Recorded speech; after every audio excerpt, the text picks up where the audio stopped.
So this guy named John White brings about 100 and something people, men, women, and children, over to the island of Roanoke to colonize it, much like, everybody else was doing. And for some reason, this colony went, hit, stuff hit the fan.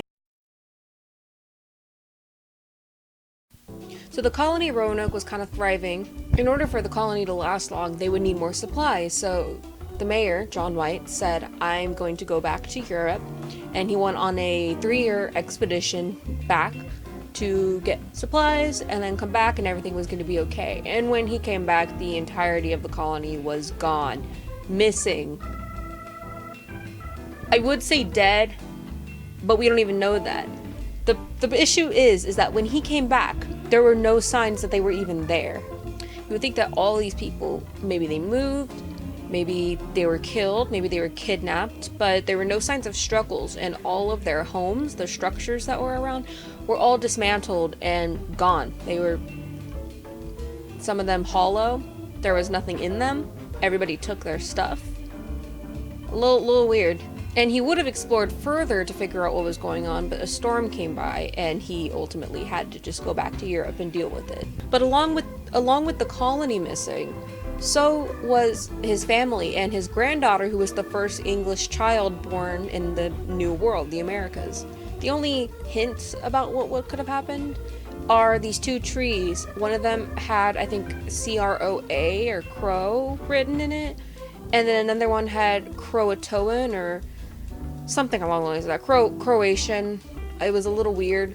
And people were like, oh, maybe they moved to the colony next door. But I feel like if that was the case, they would have known that happened.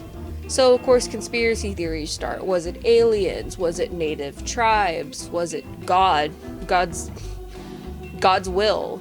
We'll never know. And this really did happen. And to this day, historians and archaeologists and whoever are still trying to figure out what happened. They're trying to find remains, they're trying to find artifacts or some sort of proof that they moved somewhere.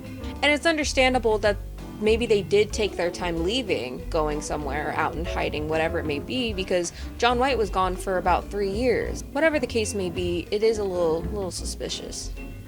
I don't know. But that's what's important about knowing history, because you can make your own interpretation of situations. For all we know, it could have been aliens. I don't know. I mean, of course, that's like the last thing you would think, oh, maybe an alien came down and abducted all of them. But, I mean, I guess it's a possibility if you believe in aliens. But with each theory comes flaws in the theory, which is why it's really hard to come to a conclusion. And it's sad that to this day, in this good year of 2019, we still have no clue what happened. But that's also a beautiful piece of history, is that it really is just lost in history. That's why it's called the Lost Colony of Roanoke. And I can't make a long video out of it because there's not much else to say. So what do you think happened? Because I have no clue.